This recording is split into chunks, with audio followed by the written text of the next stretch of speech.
नमस्कार दोस्तों, मैं राकेश कुमार आप सभी का एक बार फिर से स्वागत करता हूं मेरे इस चैनल में। और आइए दोस्तों, आज की सेशन की शुरुआत करते हैं इन दो मोटिवेशनल लाइनों के साथ कि मुझे तो जागते रहना है क्योंकि अपने सपनों को पाना है, अपनी काबिलियत का करिश्मा दुनिया को दिखाना है और मंजिल तो हासिल कर ही लूंगा एक दिन।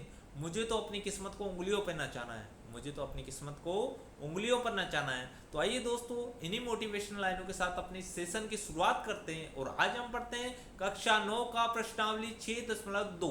दोस्तों, अगर आपने प्रश्नावली 6.1 नहीं देखी है तो आप सभी से अनुरोध करूंगा कि पहले आप जाकर प्रश्नावली 6.1 देखिए, उसके बाद आप प्रश्नावली 6.2 देखिए, जिससे कि आपको अच्छे से समझ में आएगा। प्रश्नावली 6.1 में कुछ बेसिक कंसेप्ट है जो मैंने प्रश्नावली 6.1 में समझा दिए हैं। तो आइए दोस्तों, विलंब नहीं करते और सीधा प्रश्न की ओर बढ़ते हैं। प्रश्न नंबर 1 क्या कह रहा है? कह रहा है कि आकृति 6.23 में, ये आकृति दी है दोस्तों 6.23, और इसमें ए बी ये वाली भुजा, ये क्या है मेरी ए बी सी डी के समांतर है, मतलब इस वाली भुजा के समांतर है, ये वाली भुजा इस वाली भुजा के समांतर है, और सी डी समांतर है ई एफ के। ये वाला जो चिन्ह है दोस्तों, ये वाला चिन्ह ये समांतर रेखाओं का चिन्ह है और ये वाली भुजा इसके समांतर है। तो इनडायरेक्टली मैं ये भी कह सकता हूँ कि ये दोनों आपस में समांतर है। ये जस्ट वैसे ये जैसे राम श्याम के बराबर है, राम श्याम के बराबर है और श्याम मुकेश के बराबर है, तो इनडायरेक्टली अपन कह सकते हैं कि राम भी मुकेश के बराबर होगा। तो इस प्रकार ये दोनों इनडायरेक्टली एक दूसरे के समांतर हो गई। देखो दोस्तों, अब मैं इसको एक बार अलग से बना देता हूँ। मैं एक बार सी डी को छोड़ रहा हूँ और मैं डायरेक्ट बना रहा हूँ ए बी, और ये मेरी ई एफ, ये क्या है मेरी ई एफ। ये लो जी, ये तिर्यक रेखा खींची। अगर ये x है और ये मेरा दे रखा है z, ये दे रखा है मेरा z, तो यहाँ लिख सकते हैं अपन कोण x बराबर कोण z होगा। और क्यों होगा दोस्तों? यहाँ इसका रीजन लिखेंगे अपन एकांतर कोण। कौन से कोण है दोस्तों? एकांतर कोण है, इसलिए एकांतर कोण हमेशा बराबर होते हैं। दोस्तों, मैंने दो ही चीज बताई है कि समांतर रेखाओं में दो ही चीज ध्यान रखना है। देखो, ये तो एकांतर कोण हो गया, और अगर यहाँ पर मान लो ये एक रेखा मैंने ये बीच में एक और रेखा खींच दी, अब यहाँ पर मेरा y बन रहा है। ये x था, ये y है। तो अब देखो, कोण x प्लस कोण y का मान कितना होगा दोस्तों? कोण x प्लस y का मान 180 डिग्री का। देखो, दो समांतर भुजाओं के अंदर की तरफ जो कोण बन रहे, एक ही तरफ जो बन रहे, उनका योग हमेशा 180 डिग्री होता है। ये दो कंसेप्ट ध्यान रखने दोस्तों, और पूरी प्रश्नावली खत्म हो जाएगी इनसे ही। अंतः कोण, अंतः कोण। अब देखो दोस्तों, अब मेरे को क्या दिया है? y अनुपात z दिया है, मतलब y अनुपात z का मान दिया है। कितना है दोस्तों? ये दिया है मेरे को 3:7। अब मैं इसको एक कोई से भी मल्टीपल कर सकता हूँ, कोई भी चर संख्या से मल्टीप्लाई कर दिया मैंने, कोई भी चर से किया मैंने, इसको a से गुणा किया तो इसका मान तो मान लिया मैंने 3a है, और इसका मान मान लिया मैंने 7a है। ये मैंने मान लिया। y का मान तो कितना है मेरा? 3a, और z का मान कितना है दोस्तों? मेरा z का मान है 7a। अब देखो, अब क्या करना है मेरे को? अब यहाँ दिया है y प्लस जेड का मान, सॉरी y प्लस एक्स का मान, इसको मैंने एक समीकरण एक नाम दे दिया दोस्तों। अब इसमें x प्लस y का मान 180 डिग्री है, पर x का मान तो मेरे को कहीं नहीं दिया गया, पर इसको मैंने समीकरण 2 दिया दोस्तों, इसको मैंने समीकरण 1 नाम दे दिया मैंने। ठीक है, अब देखो समीकरण 1 में x बराबर z है, तो इस x की जगह अपन z भी रख सकते हैं। देखो यहाँ लिखो, समीकरण 1 से समीकरण 2 में x बराबर z रखने पर, समीकरण 1 से समीकरण 2 में x बराबर क्या रखेंगे दोस्तों? z रखेंगे। तो यहाँ मैं रख दूंगा इसको मान, ये देखो, ये मेरा z, x की जगह मैंने x को हटा दिया और उसकी जगह z रख दिया, और y था तो y है, और इसका मान कितना हो गया? 180। अब यहाँ देखो दोस्तों, z का मान कितना है दोस्तों? मेरे को z का मान 7a दे रखा है, तो मैंने यहाँ रखा 7a, और y का मान दे रखा है मेरे को 3a। तो ये कितना हो गया? 180 के बराबर होगा। और 7a और 3a दोनों के साथ समान ही चर है, तो इनको जोड़ सकते हैं, तो ये हो गया 10a बराबर मेरा कितना हो गया? 180। यानी a का मान निकालना है मेरे को, तो 180 में कितने का भाग देना पड़ेगा दोस्तों? 180 में जो ये 10 है इसका भाग दे दो, तो a का मान आ जाएगा, ये लो 0, इकाई का अंक 0, इसमें भी इकाई का अंक 0, यानी a का मान कितना आ गया दोस्तों? 18 आ गया। तो तो अब ए का मान क्या करेंगे दोस्तों, ए का मान इस वाले समीकरण में रखेंगे तो y का मान आ जाएगा, और इस वाले समीकरण में रखेंगे तो z का मान आ जाएगा, और जो z का मान होगा वही x का मान होगा। ये समीकरण एक में कह चुके हैं अपन कि x और z तो क्या होंगे मेरे, बराबर होंगे। तो y का तो आप निकालो चाहे मत निकालो, पर z का मान निकालेंगे अपन। z बराबर क्या था 7a, तो z बराबर क्या हो गया मेरा 7 गुणा 18। तो इसको इससे गुणा करेंगे तो 7 और 2 56, 6 5 7 में 7 और 5 12। तो z का मान कितना आ गया 26 आ गया दोस्तों। z का मान 26 आ गया तो x का मान भी कितना आएगा दोस्तों, x का मान भी मेरा 126 आएगा दोस्तों। क्योंकि मैं ये देखो समीकरण एक से मैं कह सकता हूं कि x और z क्या है मेरे दोस्तों, x और z मेरे क्या है, दोनों बराबर है। तो इस प्रकार ये प्रश्न नंबर 1 हल हो गया दोस्तों। इसमें मैंने आपको बड़ी मोटी मोटी चीज समझा दी है दोस्तों, कुछ भी याद नहीं रखना, दो चीज याद रखनी है। समांतर रेखाएं अंतः कोणों का योग तो 180 डिग्री होगा, और एकांतर कोण हमेशा क्या होंगे, बराबर होंगे। और एकांतर कोण कैसे बनता है मैंने बता ही दिया, ये दो समांतर रेखाएं होंगी, एक तिर्यक रेखाएं होंगी, और जो z के आकार में जो बन रहा होगा यहाँ पर बनेगा, और यहाँ पर, यहाँ अंदर की तरफ और यहाँ बाहर की तरफ, ये होंगे मेरे एकांतर कोण। अब देखो दोस्तों प्रश्न नंबर 2 की ओर बढ़ते हैं अपन। प्रश्न नंबर 2 क्या कह रहा है, आकृति 6.24 में यदि ए बी समांतर है सी डी के, मतलब ये वाली जो भुजा है, ये जो किरण है ये वाली इसके क्या है, समांतर है, और ई एफ लंब है सी डी पर। ये देखो ई एफ ई कह दो या ई एफ एक ही बात है, ये सी डी पर लंब है, और यहाँ पर ये इस चिन्ह का मतलब है दोस्तों कितने डिग्री का कोण बन रहा है, यहाँ पर 90 डिग्री का कोण बन रहा है। कोण GED, जी ये यहाँ पर G है तो GED मतलब ये देखो ED, ये पूरा कोण बनेगा दोस्तों कितने डिग्री का, 126 डिग्री का। और कोण AGE, कोण GEF और कोण FGE ज्ञात करना। तो दोस्तों देखो अब मेरा दे रखा है इधर मेरे को कोण AGED बराबर कितना दे रखा है दोस्तों, 126 डिग्री दे रखा है। पर मेरे को पता है कोण GED दो कोणों से मिलकर बना है। कौन कौन से कोण से, देखो अपन देखते हैं GED बराबर, एक तो देखो ये GEF से, ये लो जी कोण लिख दिया मैंने GEF, और एक कौन सा कोण मिला है इसमें, ये FED, इसमें लिखा दिया मैंने कोण FED या DEF, एक ही बात। तो दोस्तों इसको कैसे भी लिख सकते हो आप। अब देखो इसका मान तो दिया है मेरे को कितना है 126, ये लो जी 126 रख दिया, जो जो मान दिए हैं वो रख दो। अब इसका सॉरी दोस्तों, अब इसका मान नहीं दिया मेरे को तो मैंने रख दिया EF, और इसका मान भी दिया है दोस्तों, देखो ये वाला ये चिन्ह है ये कितने डिग्री का होगा, ये FED, ये FE तो इस पर लंब भी था तो ये 90 डिग्री का कोण बना रहा है, तो इसका मान कितना हो गया दोस्तों 90 डिग्री। अब इसको इधर ले जाके अपन माइनस कर देंगे तो ये हो गया मेरा कोण GEF को लिख लेता हूँ इधर, और इसको लिख देता हूँ 126, और ये इधर जाएगा तो दोस्तों ये इधर प्लस का है, उधर जाते ही माइनस का हो जाएगा, यानी इसका मान कितना आ गया 36 डिग्री। यानी कोण GEF का मान तो कितना आ गया दोस्तों, ये वाला जो कोण है ये वाला कितने डिग्री आ गया मेरा 36 डिग्री आ गया। अब देखो और कौन सा चाहिए, AGE, मतलब ये वाला कोण भी निकालना है दोस्तों, ये वाला कोण कितना होगा, और ये देखो कोण AGE किसके बराबर होगा, कोण GE और D के। क्यों होगा, ये एकांतर कोण है दोस्तों। क्या है ये एकांतर कोण, ये मैं आपको बना के बताता हूँ अभी एकांतर कोण कैसे बन रहे हैं, मैं आपको समझा देता हूँ अच्छी तरीके से। तो अगर इसका मान AGE का मान निकालना है मेरे को, और इसका मान दिया हुआ है, तो ये भी कितना हो गया, कोण AGE बराबर भी कितना हो गया दोस्तों 126 डिग्री हो गया। तो इस प्रकार ये एक तो मैंने ये मान निकाल लिया, ये तो किसका मान था मेरा, कोण GEF का, और ये AGE का निकाल लिया, AGE का निकाल लिया, GF का। अब FGE का मान भी निकालना है मेरे को, FGE यहाँ पर कितना डिग्री को। अब देखो इसको समझ लेते हैं पहले, ये दो समांतर रेखाएं हैं और इसमें एक तिर्यक रेखा खींच दी मैंने, ठीक है। इसको एक बार लंब को भूल जाओ आप, यहाँ पर मेरा A है और यहाँ पर मेरा क्या है G है, और यहाँ पर मेरा E है और यहाँ पर मेरा D है। तो यहाँ पर जो ये Z बन रहा है ये ऐसे वाला, ये कोण होगा वो ये वाला कोण होगा, और इस पूरे कोण का मान दे रखा है मेरे को 126, तो इस वाले कोण का ये बराबर हो जाएगा क्योंकि एकांतर कोण है। तो इस प्रकार अपन ने देख लिया। अब देखो मेरे को ये निकालना है। अब देखो इसको दो तरीके से समझ सकते हैं। एक बार मैं इसको मिटा लेता हूँ और उसके बाद आपको अच्छे से समझाता हूँ। ये लो जी, मैंने इसको मिटा दिया। अब देखो, अब मेरे को चाहिए कोण इसका जी एफ जी ई, इस वाले कोण का मान चाहिए। अब देखो दोस्तों, ये वाला कोण भी आ चुका मेरे पास। ये वाला कितना है, 36 डिग्री। और ये वाला देखो, ये तो ऐसे था।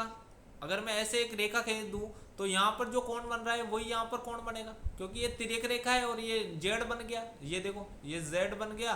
तो ये वाले कोण दोनों बराबर। यहाँ 90 है तो यहाँ पर भी कितना बनेगा दोस्तों, 90। तो ये वाला कोण भी आ गया मेरा। ये लो जी, ये 90 आ गया। कैसे भी कर सकते हो आप इसको। एक तरीका और बता दूंगा मैं आपको ये वाला निकालने का, ए जी एफ जी ई निकालने का। तो देखो, दो त्रिभुज के तीनों कोणों का योग 180 डिग्री होता है। ये लो जी, त्रिभुज के तीनों कोणों का योग 180 डिग्री होता है।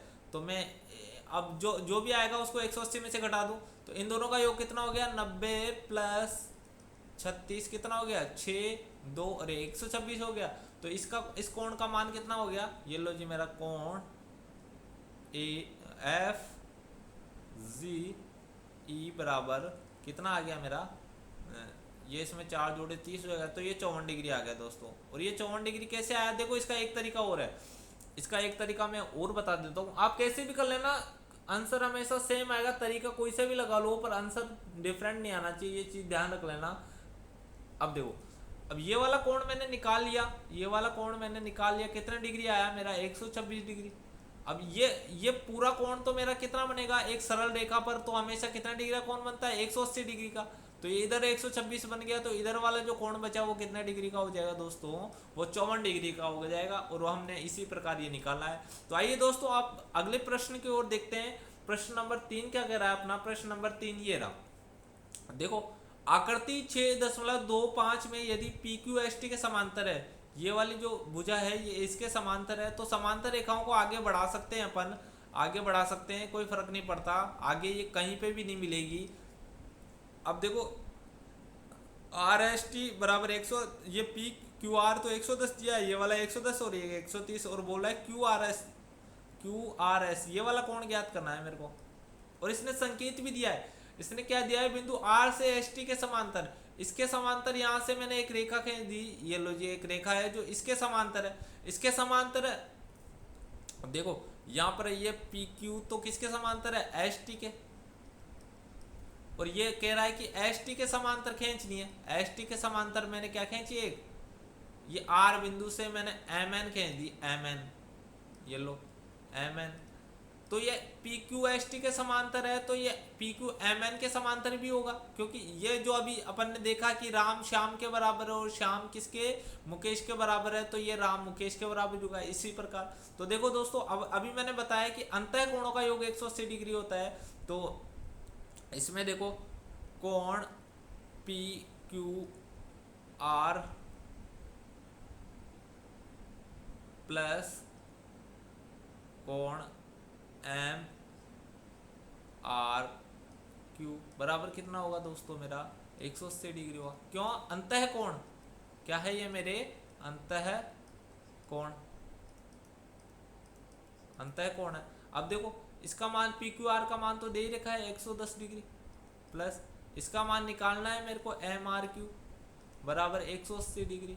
अब इसका मान आ जाएगा मेरा दोस्तों, एम आर क्यू का मान आ गया कितना है, ये 110 इधर जाएगा तो 180 में से घटेगा तो माइनस हो जाएगा, तो कितना बचेगा मेरा, 70 बच जाएगा। इसी प्रकार ये इधर भी अंतः कोण है, कौन कौन से, कोण टी एस आर प्लस कोण N R S, M R Q था ना, ठीक है। अब इसका मान भी कितना होगा, 180 डिग्री होगा। क्यों होगा, अंतः कोण, यहाँ लिख लो अंतः कोण। अंतः कोणों का योग, समांतर रेखाओं के बीच अंतः कोणों का योग हमेशा क्या होगा दोस्तों, 180 डिग्री होगा। इसका मान दिया है मेरे को कितना है, 130 डिग्री, प्लस इसका मान तो निकालना ही है मेरे को, बराबर कितना है 180।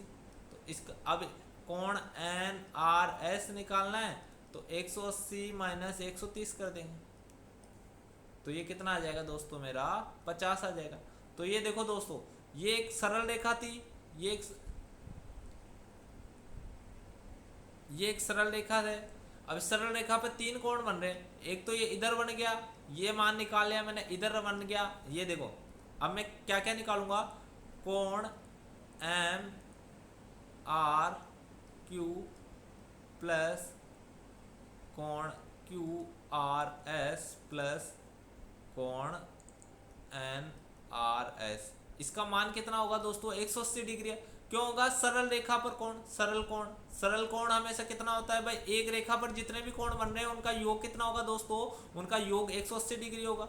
अब एम आर क्यू का मान निकाल लिया मैंने, कितना है 70 है, प्लस क्यू आर एस का मान निकाला, क्या क्यू आर एस का मान तो निकालना ही है मेरे को, ये लो जी क्यू आर एस प्लस इसका मान भी निकाल लिया मैंने, ये 50 आ गया, बराबर कितना है दोस्तों 180। अब देखो ये 70 और 50 को जोड़ेंगे तो कितना हो जाएगा दोस्तों, 120 हो जाएगा दोस्तों। इसको मैं ऐसे लिख सकता हूँ, 70 और 50 को जोड़ दिया तो 120 कोण क्यू आर एस बराबर कितना है मेरा 180। अब इसको इधर ले जाएंगे तो दोस्तों माइनस हो जाएगा, तो ये कोण क्यू आर एस बराबर क्या है मेरा 180 माइनस का 120 और बराबर कितना आ गया मेरा 60 डिग्री। 180 में से 120 गया तो कितना डिग्री आ गया, 60 डिग्री आ गया। तो दोस्तों इसमें आपको कहीं भी कोई कंफ्यूजन नहीं है। अगर कोई कंफ्यूजन होता है, बाई चांस अगर कोई चीज़ रह जाती है, अगर आपको कोई चीज़ समझ में नहीं आ रही तो आप कमेंट बॉक्स में जाकर लिखिए, उसका सॉल्यूशन में 100% आपको, जो अगर नेक्स्ट वीडियो होगा उसमें आपको इस चीज़ का सॉल्यूशन मिल जाएगा। तो आइए दोस्तों अब अगले प्रश्न की ओर बढ़ते हैं। प्रश्न नंबर 4 क्या कह रहा है, प्रश्न नंबर 4 कह रहा है कि आकृति 6.26 में यदि ए बी सी डी के समांतर है, यानी ये वाली किरण इसके समांतर है, और ए पी क्यू 50 डिग्री है, ये 50 डिग्री दे रखा है, और कोण पी आर डी 127 डिग्री दे रखा है, और बोल रहा है एक्स और वाई का मान ज्ञात कीजिए। अब देखो दोस्तों, अब यहाँ देख लेते हैं, दो ही चीज देख लिया कि एकांतर कोण किधर बन रहा है, संगत कोण मतलब जो अंतः कोण है उनका योग 180 डिग्री हो रहा है। बस इन दो चीज से हर चीज का आंसर आ जाएगा मेरा। तो देखो पहला कोण, ये देखो ए पी क्यू, कोण ए पी क्यू बराबर क्या है मेरा, किसके बराबर है मेरा, सी डी पी, कोण सी डी पी। और यहाँ पर ये दे रखा है मेरे को सी क्यू पी है, ये सी क्यू पी, डी नहीं है, ठीक है, सी क्यू पी। अब देखो अब इसका मान दे रखा है मेरे को, सी क्यू पी का मान x है और इसका मान दे रखा है मेरे को 50 डिग्री, यानी x का मान तो कितना आ गया दोस्तों मेरा 50 डिग्री आ गया सीधा सीधा। ये देखो ये एकांतर कोण में ये दोनों भुजाएं समांतर है, इसलिए एकांतर कोण में ये दोनों क्या होंगे, बराबर होंगे। अब देखो कोण पी आर डी बराबर, ये देखो ये एक बाह्य कोण है, एक बाह्य कोण का योग जो विपरीत भुजा पर जो दो अंतः कोण है उनके योग के बराबर होता है। तो ये किसके बराबर होगा, ये होगा x प्लस वाई के बराबर होगा। क्यों, ये एक बाह्य कोण है अंदर। अब इसको अपन वैसे भी कर सकते हैं, देखो मैं दोनों तरीके से आपको करके दिखा दूंगा। देखो इसको मिटाता हूँ, ये चीज़ समझ में नहीं आ रही होगी आपको। ये लो जी, मैंने इसको देखा, अब ये बाह्य कोण बन रहा है, ये बाहर बन रहा है, अंदर बनता तो इन तीनों का योग 180 हो जाता, पर ये बाह्य बन रहा है तो इसकी विपरीत भुजा ये वाली है। अब इस पे दो कोण बन रहे हैं, एक ये और एक ये, इन दोनों का योग क्या होगा, इस बाह्य कोण के बराबर होगा।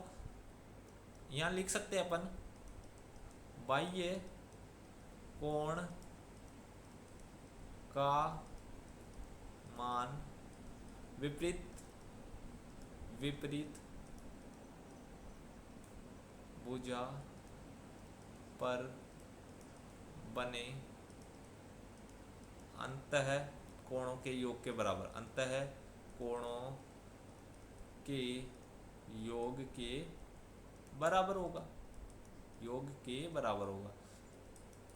अब देखो बराबर, अब देखो अब ये यहाँ पर बन रहा है तो इसकी विपरीत भुजा तो यही होगा, और इस पे देखो ये दो कोण बन रहे हैं, ठीक है। तो अब देखो इसका मान दे दिया मेरे को 127, और x का मान तो आ ही गया मेरे पास, कितना है 50 प्लस y, तो y का ही मान चाहिए मेरे को, ये इधर जाएगा तो माइनस हो जाएगा, यानी y का मान आएगा मेरा 127 माइनस 50। तो इस प्रकार y का मान कितना आ गया दोस्तों मेरा, y का मान आ गया 7, और 12 में से 5 गए तो 7, यानी y का मान आ गया मेरा 77 डिग्री। ये लो x का मान तो मेरा 50 सीधा निकाल ही लिया मैंने, एकांतर कोण से आ गया था वो, तो एकांतर कोण यहाँ लिख सकते हैं अपन, एकांतर कोण, एकांतर। दोस्तों हर चीज लिखनी है आपको, छोटी से छोटी चीज लिखकर बताना है सामने वाले को। एग्जामिनर अगर नंबर लाने हैं तभी आपको नंबर मिलेंगे जब आप हर चीज लिख के सामने वाले को बताओगे कि ये चीज ऐसे आई। ठीक है, तो अब अपन प्रश्न नंबर 5 की ओर बढ़ते हैं दोस्तों। प्रश्न नंबर 5 क्या कह रहा है, आकृति 6.27 में यदि पी क्यू आर एस दो दर्पण है, पी क्यू ये वाला और ये वाला जो ऊपर लगा हुआ है एक दूसरे के समांतर रखे हुए हैं, ये एक दूसरे के क्या रखे हुए हैं, समांतर रखे हुए हैं। एक आपतन किरण ए बी, ये लो ए बी तो क्या है मेरी आपतन किरण है, और पी क्यू से बी पर टकराती है, पी क्यू से बी पर टकरा गई, ये लो यहाँ पर टकरा गई, और परावर्तित किरण पथ BC पर चलकर किरण RS, ये लो BC पर चलकर RS पर C बिंदु पर टकरा गई, पुनः CD के अनुदिश परावर्तित हो जाती है। तो सिद्ध कीजिए कि AB CD के समांतर है, यानी ये सिद्ध करना है कि ये वाली जो आपतित थी और ये परावर्तित है, ये दोनों क्या है मेरी समांतर है। तो मैं क्या करता हूँ दोस्तों, इसमें मैं इसमें रचना करता हूँ, रचना। अब देखो दोस्तों ये रचना क्यों कर रहे हैं अपन, क्योंकि इनको सिद्ध करना है कि ये ए बी है ना CD के समांतर है। तो मैंने ए बी से क्या खींचा, एक अभिलंब खींचा, एक लंब खींचा मैंने, ये लो जी, ये यहाँ से भी मैंने क्या खींचा, एक इस पर लंब खींच दिया। रचना में लिखेंगे अपन बी पर लंब समद्विभाजक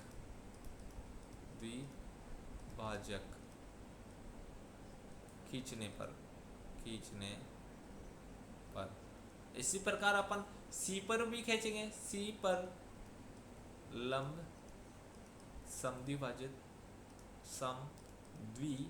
समद्विभाजक का मतलब होता है दोस्तों कि एक ऐसा अभिलंब खींचेंगे जो उसको है ना समान दो भागों में बांटेगा खींचने पर।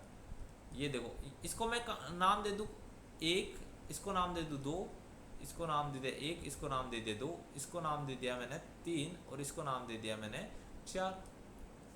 अब देखो अब क्या होगा, अब देखो अगर मैं इसको ऐसे खींचूं, ये एक यहाँ लिख लेता हूँ पहले तो, कोण 1 बराबर मेरा क्या है, कोण 2 है, और कोण 3 बराबर क्या है मेरा, कोण 4 है।